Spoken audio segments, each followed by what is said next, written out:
The WNBA Gambling Podcast on the Sports Gambling Podcast Network is brought to you by Bird Dogs Shorts. Dominate the summer with an amazing pair of shorts and free Yeti style tumbler when you order over at birddogs.com/pool. That is birddogs.com/pool. Yes, sir. We are back for another edition of the WNBA Gambling Podcast on the Sports Gambling Podcast Network. Know me, know the voice, know the guy. It's me, really real, Terrell from Junior here at your service. And we are back yet again. The Seattle Storm have quickly become one of my favorite teams in the WNBA because, matter of fact, and they're storming all over as they've won outright as an 8-point dog plus 260 on the money line. Seattle Storm just continue to get it done. Can't wait to talk about them today. Today, I have SGPN contributor John Ginder with me. Gindy, what's going on? Oh, just another day, another dollar. Really excited to be able to break away on my lunch break, talk about some WNBA. Some people eat. I talk about the WNBA during lunch. And that's true DJing. True DJing thing is I'm doing the same thing during my lunch break, also dropping an episode and talking about WNBA. So it never stops. The grind never stops for us. And I'm not wasting much, if any, time at all. We have a 3-game slate in the WNBA. I would recap what did I do last? What did me and either way, honestly, I don't remember what we did last episode. And the crazy thing is, before we were starting this episode, I was just sitting there saying, man, I really, really need to do something. There's something I'm supposed to be doing, and I can't remember what I was supposed to do. And what I was supposed to do was add the picks from last episode to the pick sheet so I could be able to tell you what I did last episode. Unfortunately, because my memory is terrible, I couldn't do that. So I'm sitting here trying to look at the episode and remember off the dome of what the heck did we even bet. But that doesn't matter. All you need to know is that if you go on Tally site right now, you're going to see me at 58.7%, 59, something like that against the spread overall, money line against the spread and total for the WNBA this season. So that's motivation enough if you haven't been listening to this podcast for long enough that you need to continue listening to podcasts, because right now for the season, I'm somewhere close to 60% of hitting these bets, including the Seattle Storm that we just got this weekend on the money line. Very much so. Good activity there. So let's go ahead and get started with the slate for today. We have the Atlanta Dream going up against the Dallas Wings. Dallas Wings opened up. I saw them at -3 in a couple shops. Honestly, I think that -3 was probably only if you lived in Vegas and you are true DGen, where you're probably somewhere in the vicinity of the sports book where you can get online and bet that -3 at like 3:00 in the morning. Well, midnight over there. No, I had it about an hour ago. So because I wrote it down too, I have Dallas -3 here. So I was able to get it. I did get in on Dallas -3. Not to cut you off. But no, it's all good. But now that is consensus -3.5 at almost every other shop that you're looking at here. Total opened up at 168.5. That has ballooned all the way to 172 by this point. Going here and looking up an injury report for these two teams, and I have here for the Atlanta Dream coming back last game from her knee injury. And I believe she's expected to play today as well. We had Danielle Robinson return from that knee injury. She was not on the injury report. She did make her way back into the lineup, and so you can expect to see her playing today. Ari McDonald did not play, and she is not expected to be back until early July. For the Dallas Wings, they finally put a timetable on Diamond DeShields, and it looks like late August, towards the end of the season, is when you could potentially see a return for who. And then you still have Lou Lopez, who is out with the knee injury, and she is expected to come back sometime between mid-July. So nothing really telling for any of these injury reports in terms of this game. These are the same players that have been out for a while. Gindy, I'm going to go to you. It sounds like you've already gotten down on Dallas -3. What do you like about Dallas today? This is probably out of the 3 game slate the hardest one that I had picking. I think both these teams are kind of rolling, and they seem to keep getting better and better as time goes on. So I'm expecting expecting Dallas to um, be able to cover the 3 just because the firepower. I think they have just 2 absolute weapons that are putting up consistently 20. Enrique just dropped 41 on, what was that, Saturday? She dropped 41.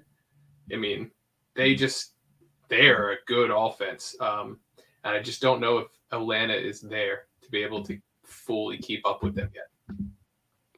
Yeah, Enrique did have a major game and a loss in that game against the Seattle Storm. The Seattle Storm are inevitable. Let's just play that one more time. All right, so I am here, and I think that this is a pretty solid bounce back spot for the Wings in terms of the level of defense that they're going up against and the fact that they can really put themselves back at 500, and this Atlanta Dream team that we've seen over the course of the season, they've been okay, 6-4 against the spread, so that's pretty solid. But on the road, they've been really, really good, and they have a bunch of really, really good road wins here.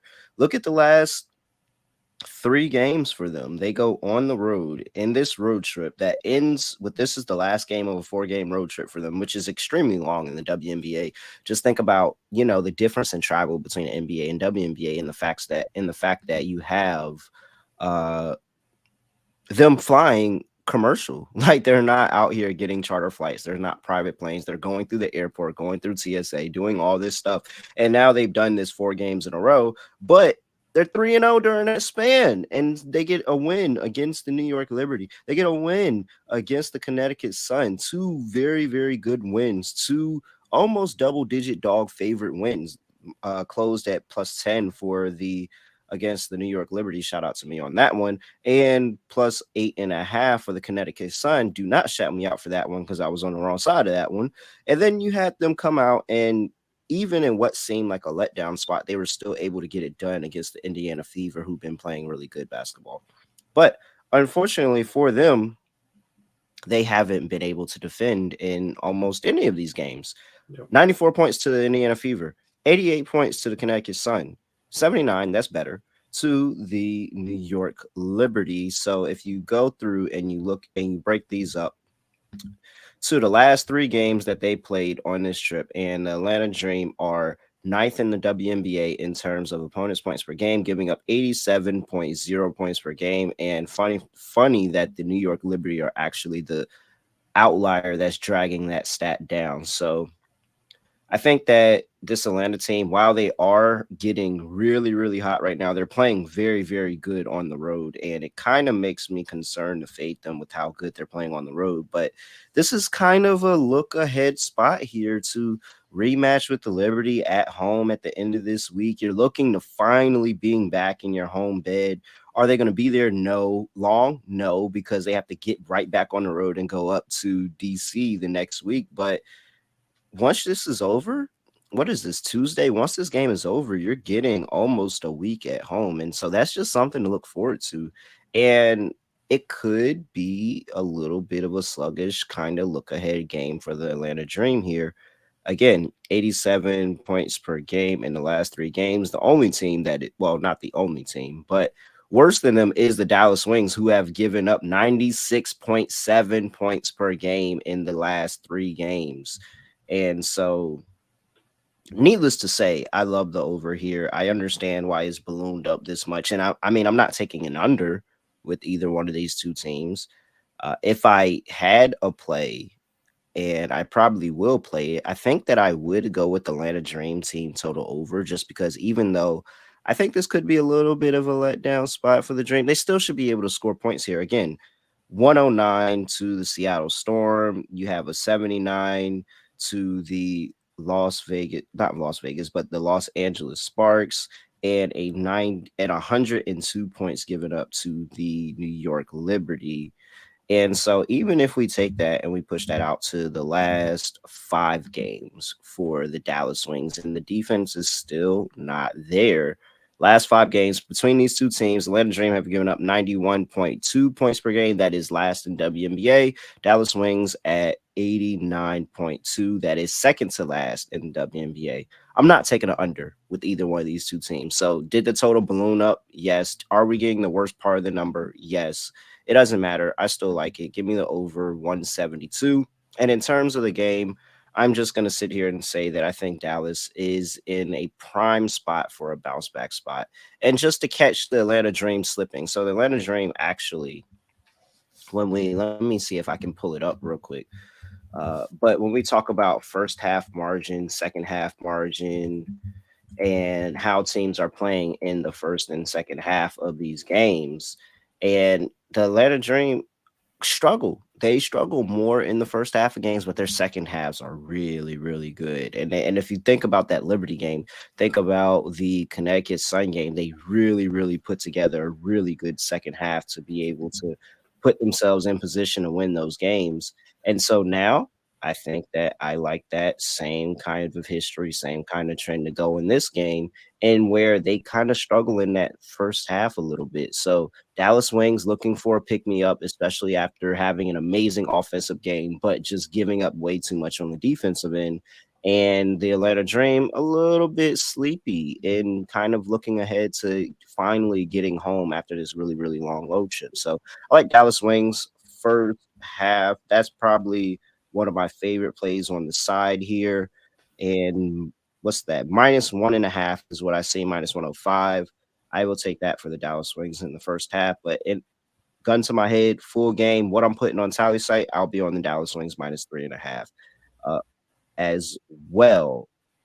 Gindy, any player props or anything else, total, what deals do you like in this game? I just wanted to wrap up something you said too. I'm on the over as well. I got in at 170, but I'm thinking this game it could be 100 to 100, 102 to 100.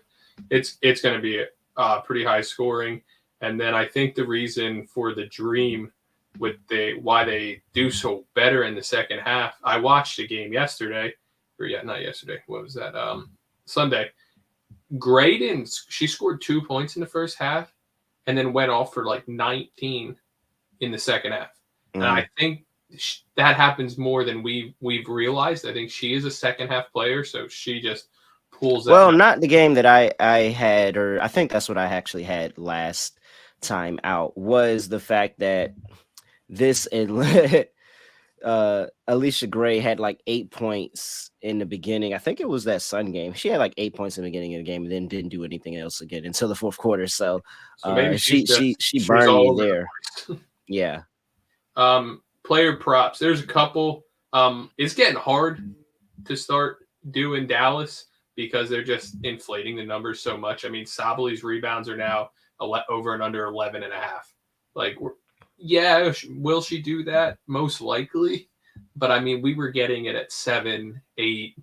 Now it's all the way up to she needs to get 12 to cover. So it's getting to the point where I'm kind of staying away from those. But Enrique is over 24.5. I like that. I think she's moving forward. I think her and Sabali are going to be both good for at least 20 a game. And I mean, Sabali is 21.5. I mean, they've been doing it pretty consistently. They might have a bad game here or there, but they're both going over 20 or at least close to it. I like Howard. I think she's really coming out of that funk. And Sunday's game showed that she was really kind of in control. She's at over under 17.5 at -130. But I really like her at 20 plus. It's plus money. And I think she can go off for 20 plus almost any night. So give me the plus money on her, plus 126. And Enrique 30 plus is plus 360. And besides points, I like Cheyenne Parker over 7.5 rebounds. I think that's a little bit, it's low. She's had double digits or 7, let's say 7 plus in all her games except for 1, and double digits in a decent amount. Or maybe that's the past 5, actually, not all her games, but the past 5. So I think 7.5 is pretty low for her. All right. Yeah, no, I like it. Let's see here. For myself, I am going to go with. Let me see. What do I like here on the board? That's for I can get some plus money value here. And yeah, I'm gonna go Satu again. I just think on the inside that Yeah. yeah, you got Cheyenne. Yes, you're getting Daniel Robinson back, but I just don't think it's enough. So Satu's at 21 and a half. It's a lot, but I'm fine with that, and I'm fine with laying, not laying, but more of taking that large inflated number with Satu Sabi. I think she can get close to 25 points per game in this one. Yeah, everything's inflated more just because of the scoring. Like we're expected to see a lot of scoring here, and so maybe we take a stab at Enrique over 4.5 assists. That could be another option or another way to fade or another way to play it. I can't get there on a Satu under on rebounds. She's just so dominant Yeah. on the glass. I'm just And staying away. I'm not one that really likes to bet unders on much of anything. So I'm staying away. all right, let me I've been see here. I've been What I've been smashing the Sably rebounds all year, and this is the first time I think where I'm just like I can't play it. yeah, all right. Well, before we get into the rest of the slate, gotta talk to you about bird dogs because bird dogs make you look good. Bird dogs are the stretch catchy khaki shorts that are designed to fit slimmer throughout the summer. And I mean, if you saw me on the SGP show yesterday, you should see Sean model his bird dogs. Absolutely. If you just need a visual or you just kind of want to see a middle-aged white guy modeling shorts, you should definitely go back and check out that pod and see that youtube.com/sports gambling podcast. But that is bird dogs. They make everybody look slim, everybody look fit. You get a nice fit. You don't have to sacrifice movement. You can move around, jump up and down, run up and down the sideline at your kids' soccer games like Kramer does with his bird dogs. You can do that. And so go ahead and tap into bird dogs because you enter promo code pool POOL and you can get a free Yeti style tumbler with your order. Like why not? You're gonna order them anyway. So go ahead and get you a free tumbler. Go to birddogs.com/pool. That is birddogs.com/pool. You won't want to take your bird dogs off. We promise you that. All right. Next game on the slate, we have the Minnesota Lynx going to play the Los Angeles Sparks in LA. These two teams actually have played twice in the past 2 weeks, I believe. Let me make sure I have that right. I'm pretty sure it's like twice in the past 2 weeks. And yes, so yeah, twice they played on the 11th and they played on the 16th. Minnesota Lynx won both of those games. First game going 91-86, second game going 77-72. They were a 1.5 point dog in the first one and a 5.5 point dog in the second. So LA gonna be looking to try to buck the trend there. Open up at -7.5. They are now -5.5. Total open up at 160.5. It is now down to 157.5. Injury report for these two teams. And we have for the Minnesota Lynx, Ariel Powers is out with ankle injury. Jessica Shepard is out with an illness. Diamond Miller is still out indefinitely with her ankle injury. And then for the Los Angeles Sparks, you have Lexi Brown, who is out with an illness. Nia Clouden is out with a knee injury. And that might be a little bit more significant than we thought because they did sign just Destiny Henderson to that team. So she is now a part of the Los Angeles Sparks. All right. I'm going to kick it over to you, Gindy. You have the Minnesota Lynx. Yet again, another 5.5 point dog in LA. Are you backing them? No, I was going to take the Sparks to cover 6. So you're telling me it's down to 5.5. I'm definitely. I mean, the Lynx team are. I hate saying they're just. I don't know. They're not that great. And something I noticed in watching the game is it's not even that the players, like to me, Cheryl Reeves kind of looks a little bit. I watched a couple timeouts and she really didn't say anything. It was against the Aces and she was just sitting there. And I'm like, I get it. You're getting blown out, but there's more games in the season. So just I didn't like what I saw there, and I know you've talked about aerial powers, play it a little bit more. It just does not seem like all is well there. Versus where I think the Sparks are playing pretty well. They seem to be getting better. I am concerned again with Lexi Brown missing. She does make up for a decent amount of scoring, but I think the Sparks will cover. I don't want to say relatively easy, but I think I'm just not high on Minnesota. Uh, mm, I don't know.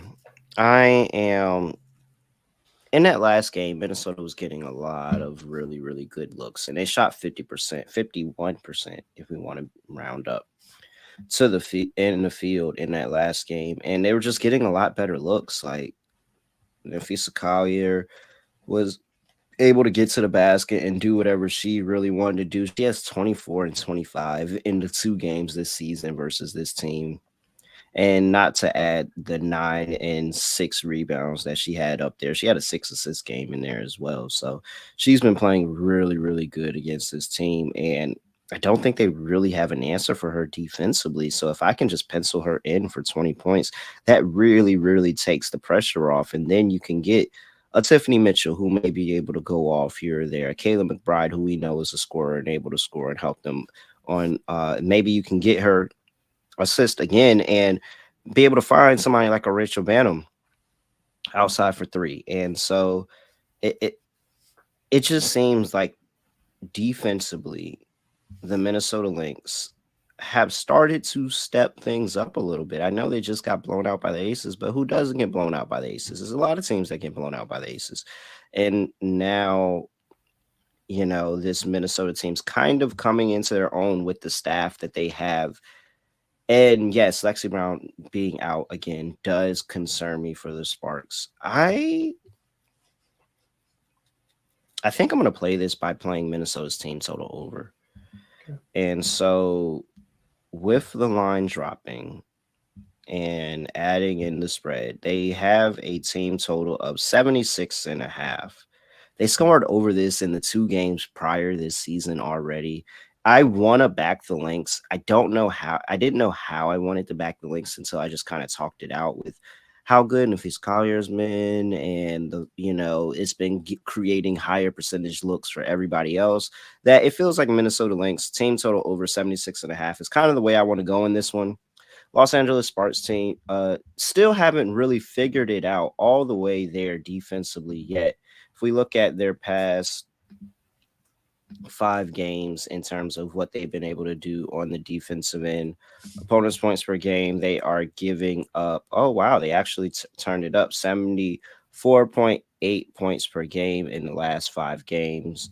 And we sit there. Let's go back and dig into that a little bit more. We have 83 to the Sun last time out. That was really, really brutal. The Sun went on it was 74-74 all, and the Sun went on a 9-0 run and went to end the game. So very, very brutal loss there. Gave up 77 to the Lynx. Then you have a 61 to the Wings. That was a really good win for them. That 91 piece to the Lynx, and then a 62 to the Sky. So they actually have turned it up a little bit more defensively. And I guess that's why you see the number coming in to the under, but I don't know. I don't know if I'm ready to take a third stab at them with this Lynx team. It just seems like the Lynx have their number. So I've talked myself into the team total over for the Lynx. I guess I'm talking myself into a full game over because I do think this would be a closer of a game. But 5.5, 6, that still feels a little bit much. Like, I think this Sparks team probably does get a win, but Slink's team is competitive with teams that are not at the top of the conference. So, and that's how they're playing right now. So I'm going to take the Lynx plus 5.5 still. I think this is more of a 2.3 point, 1 possession game, especially how that Sparks team ended that game. Like that's just sitting on my mind a little bit, that 9-0 run they gave up at the end of that Connecticut Sun game and how well they played. So, I like the Sparks early, definitely trying to get some get back on the Minnesota Lynx here for losing the first 2 games. So I think that they'll play a little bit better in the early on in the game. I may have a first quarter or first half play on them, just kind of running the numbers. I can tell you Yeah. First half Sparks is -2.5 because I have her in here. At least when I last looked, it could have moved by now, but it was Sparks first half to cover 2.5. So All right. And then looking here, in the last 5 games, the Minnesota Lynx are actually our last in terms of points per game in the first half, 38.2 points per game.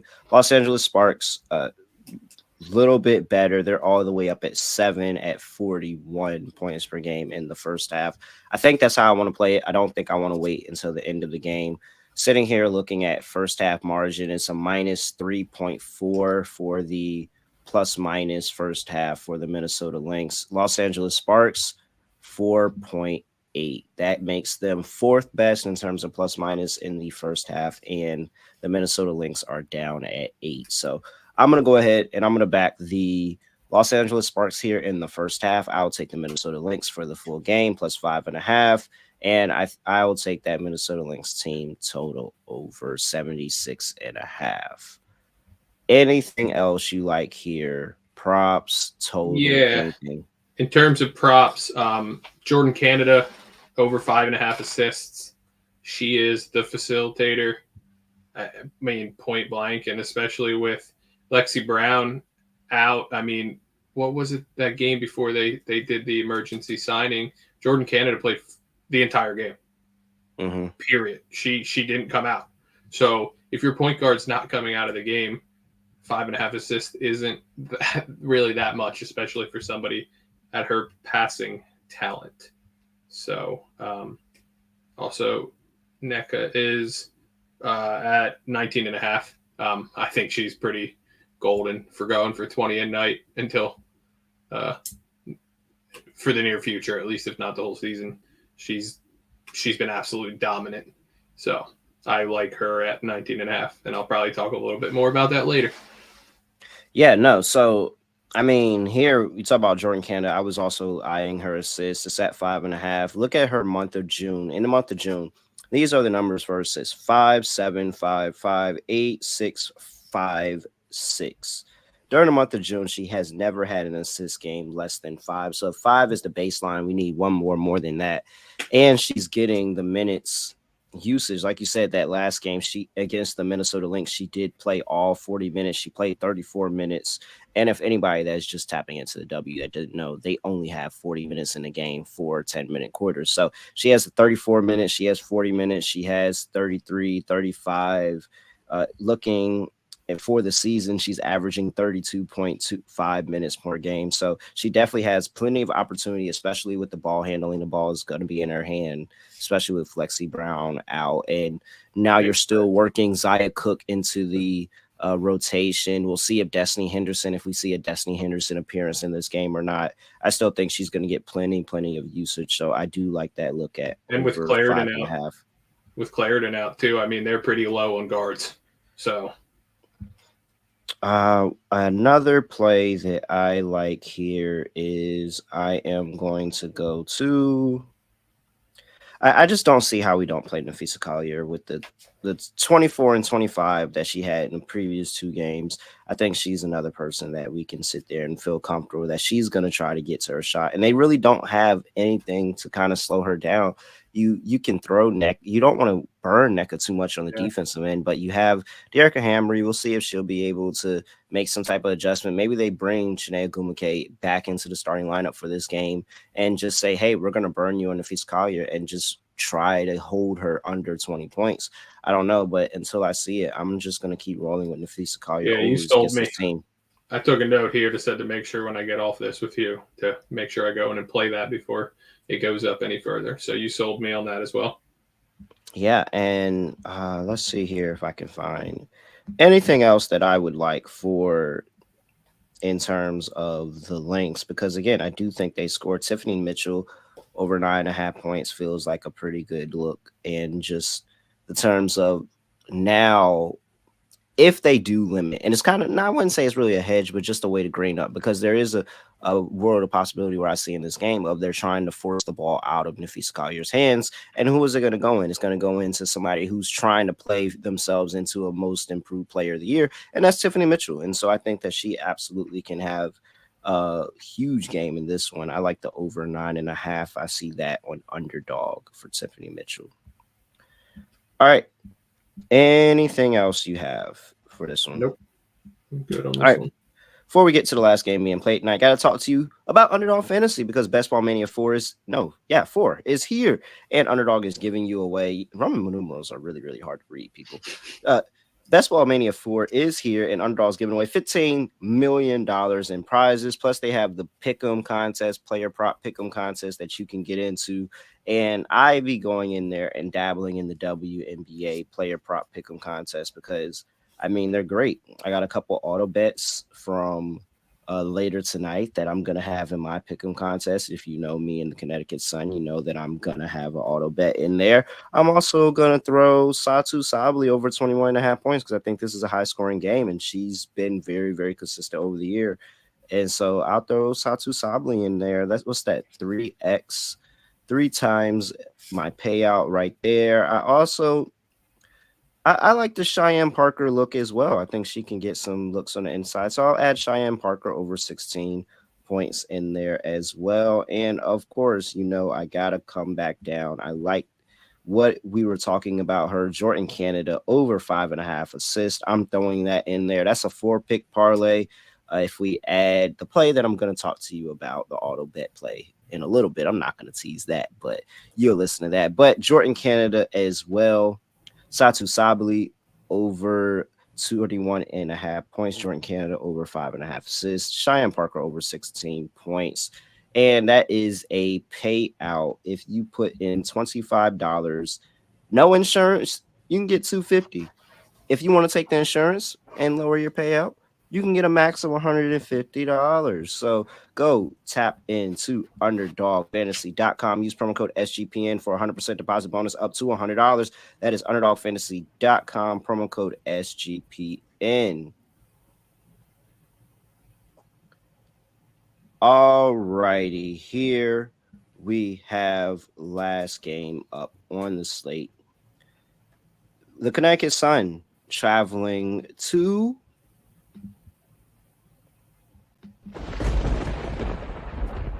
Seattle to play the Seattle Storm. The Sun are a minus 8.5 point favorite. 160.5 is the total. Injury report here for these two teams, and we have for the Connecticut Sun.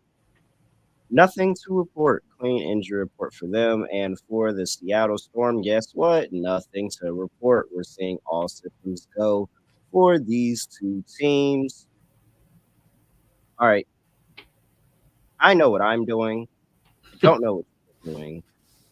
Line opened up at 7. It has ballooned to minus 8.5. What are you doing here between the Connecticut Sun and the? I know we've talked about it before. This Storm team is so good at covering or even sometimes just being a straight dog for us. Again, this is hard. 6-4 against the spread this season. Yeah, I don't know. I feel like Connecticut's really going to give them some fits tonight, defensively especially. So I think they're going to beat them by 10. So I'm going to take the Sun to cover. Under 159, I'm thinking a little bit lower scoring just because of how good the Sun are on defense. And obviously that if I'm taking the Sun to cover the points, I think the Sun are going to win outright too. So that's where I'm at with it. Yeah. So it's very obvious for me. If anybody didn't know, I am backing the Seattle Storm here plus 8.5. And here's the reason why, because we have a tale of two worlds here where I'm not talking about, am I playing Seattle on the money line at plus 310? Absolutely. But we're talking about the spread here, plus 8.5. If you look at the season, Seattle's 3-7 for the season. Connecticut Sun 9-3. So there's a big discrepancy there. Seattle 1-5 straight up at home. Connecticut Sun 5-1 straight up on the road. Okay, we get it. Even look at it as a favorite. As a favorite, Connecticut Sun are 6-1.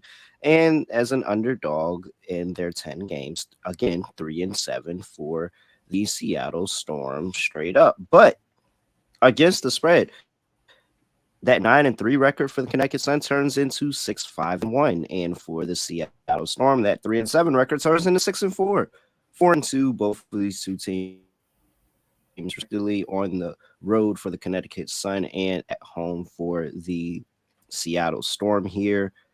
But I'm going to continue to take this Storm team catching a bunch of points because this is a team that consistently, very, very consistently, does not give up in games and continues to put themselves in position to, at the very least, cover the spread. They are 3-2 over the last 5 games covering the spread. They split a meeting with Washington between a back-to-back set with Washington. They did cover against the Phoenix Mercury and the Dallas Wings. They did not cover against the Las Vegas Aces. This team is putting themselves in position. I like it. I'm going to take it and continue to go and take it. I like the not Connecticut, but the Seattle Storm here to get it done yet again, plus 8.5 at home. And here we have the totals at 160.5. What do you like there? I like the under for sure. I think Connecticut's just, if not the best defensive team, they're in the conversation.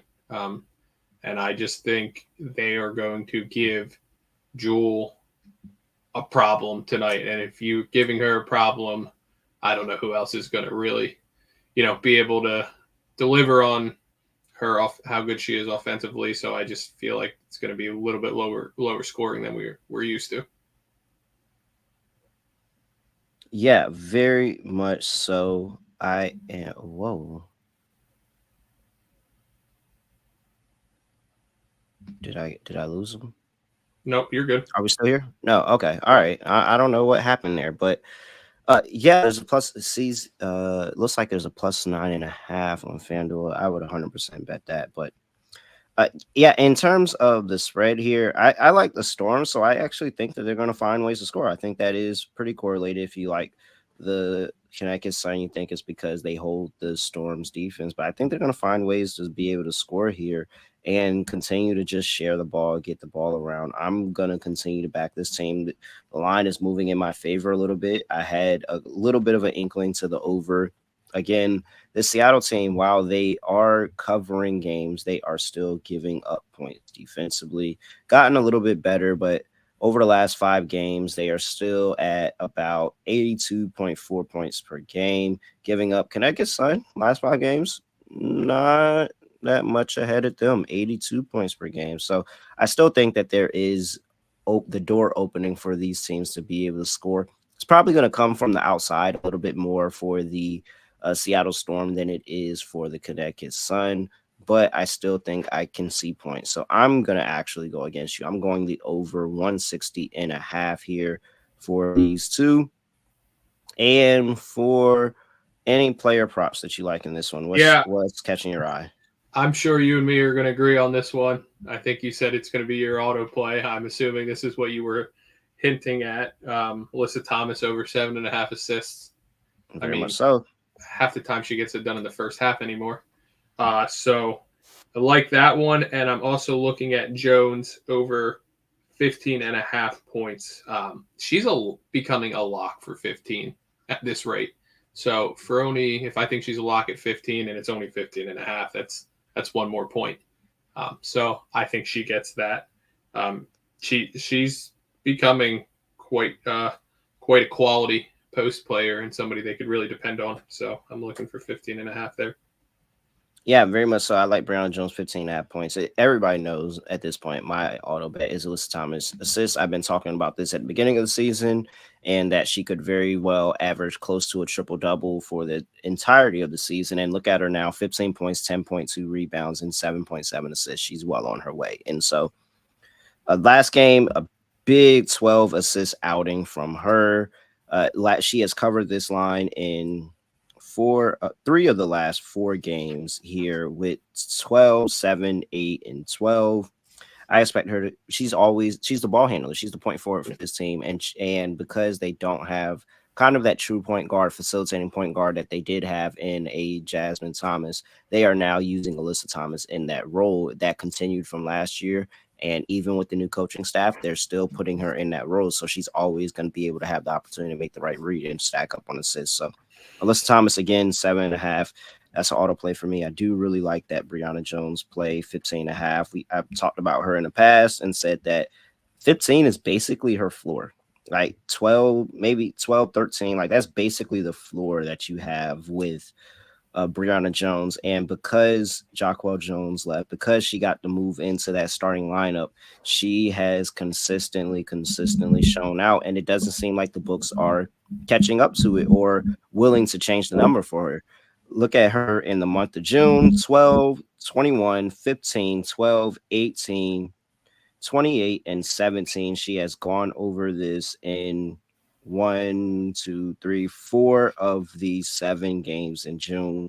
And anytime she's not hit it, she's basically hit that bottom line is 12. Like she's never been under 12 points in a game. And so I like her again with just the fact that I know I can kind of pencil her in for about 12 points. That's just 2 extra baskets and we can get over this total. So I'm continuing to play Brianna Jones. Points over, especially in this one where I think that Easy McBeggar is going to have her hands full here. And with all the bigs for Connecticut and trying to slow them down, you're going to see a lot of Easy. You're going to see a lot of everybody else trying to keep the ball out of the bigs' hands. I don't see a points prop for Jordan Horston. That's kind of, let me see if I can look somewhere else and pull up a points prop for Jordan Horston, because Jordan Horston has rookie player, been playing a lot better for the Seattle Storm, and also just kind of been doing a lot of the grunt work. She can go down, she can rebound, she can assist, she can score. I don't see a points prop for her, but if something pops up for Jordan Hairston over the course of the day, I will like that look as well. Anything else here you like for the Seattle Storm and the Connecticut Sun? I'm good on that one. All right, then let's go ahead and transition things to our lock and dog and close things out here. Gindy, I will let you go first. What is your lock and dog for this slate? My lock is Atlanta Dallas over. I had it at 170, but you said it changed to 172, but I'm still liking it. So I'm locked in at Atlanta Dallas over. And if I had to lock in on a player, I'm with you on AT's assists. So. All right. And what was that plus money? Was that like plus 100? Oh boy, I don't have. You mean the assist or the over? Yeah. What was your dog? Oh, sorry, I didn't even get there. For my dog, I'm actually getting a little fancy tonight. I'm doing 3-leg parlay at plus 681. I got Thomas over 7.5 assists. Ryan Howard 20 plus points.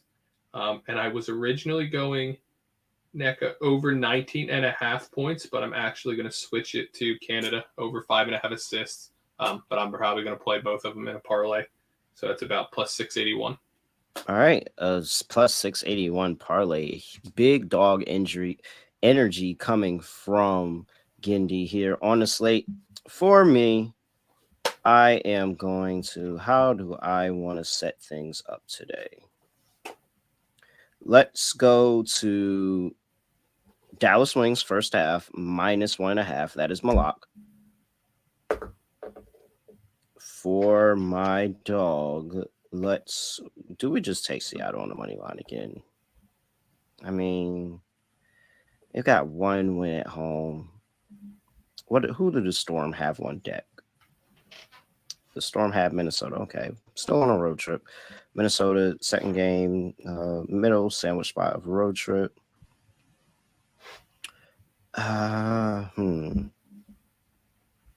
Minnesota is also sitting there as well.